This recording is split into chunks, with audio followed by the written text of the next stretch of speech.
Your phone lights up before your coffee cools. A friend reacts. A coworker replies. A group chat keeps rolling while you walk to the sink.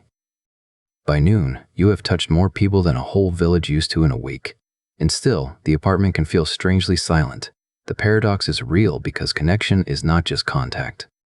Loneliness begins when the contact around us fails to become belonging. The popular answer is simple. The screens did it.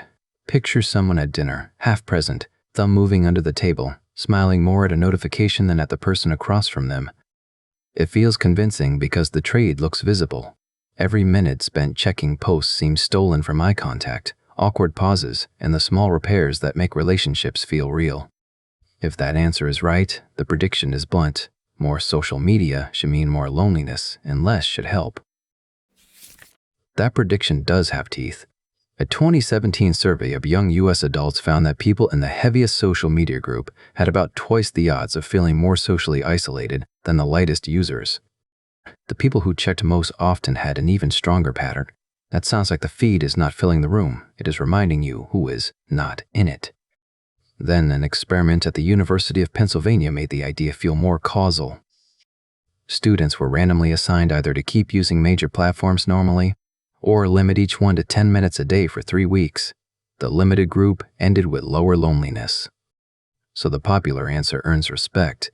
Heavy exposure can amplify comparison, interruption, and the habit of reaching for a crowd, when what you need is one human face. But then the neat story cracks. A 2022 meta-analysis by Zhang and colleagues combined 82 articles and found the overall link between social networking use and loneliness was statistically real but extremely small.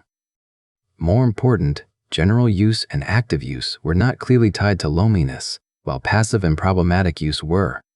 In human terms, the phone is not a loneliness machine by itself. The same app can be a porch light, a mirror, or a locked door. So the better question is not, are we online too much? It is, what kind of connection are we using the internet to replace, avoid, or deepen? A better explanation treats technology like a train station, not a destination. You can enter it to meet someone, continue a journey, or escape the weather without going anywhere useful. Nowland, Neka, and Katsiapo offered a review in 2018 that made this distinction the center of the problem. Online communication may help when it maintains real relationships or helps form meaningful new ones. It may hurt when it becomes a way to dodge social risk or substitute scrolling for harder contact. Imagine a lonely evening. One tap sends a voice note, and tomorrow's lunch becomes easier to arrange. Another tap opens an endless feed, and an hour later, you know what everyone did, but no one knows how you are. The difference is not the glass rectangle. It is whether the rectangle becomes a bridge back to people or a padded room away from them. The hidden variable is relational quality, whether the contact is responsive, mutual, and tied to a relationship that can carry weight. A 2024 meta-analysis by Goddard and Holtzman found most links between active or passive social media use and mental health outcomes were tiny. Active use did relate to more online social support, but that did not translate neatly into less loneliness across the board. That matters because support is not identical to belonging. A heart on a post can signal attention. A real reply can signal care. A repeated exchange can become trust. But when contact stays thin, public, or replaceable, the causal chain changes. Instead of connection easing loneliness pushes more searching, and the searching delivers signals that are too light to satisfy it. Imagine two people leaving the same long workday with the same ache for company. Maya sends a photo of her terrible grocery store sandwich to a friend who will actually laugh, answer, and ask about the meeting she was dreading. By the weekend, the thread has become a walk.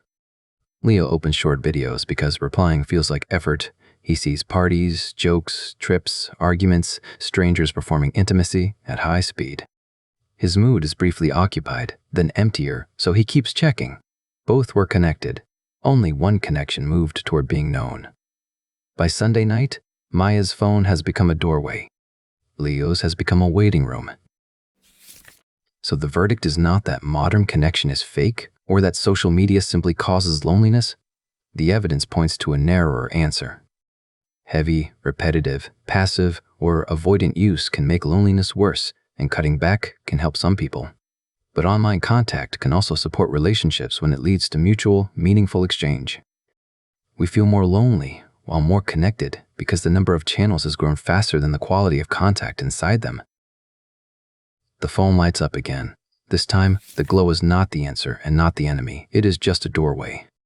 Loneliness changes depending on whether we walk through it toward someone or stand there counting every light in the hallway. Alright, and that was today's curiosity from Hidden Axiom. We hope you enjoyed it, and if this video answered your question, leave a like, share your next question in the comments, and subscribe to keep discovering. Thank you for watching, and until next time, stay curious.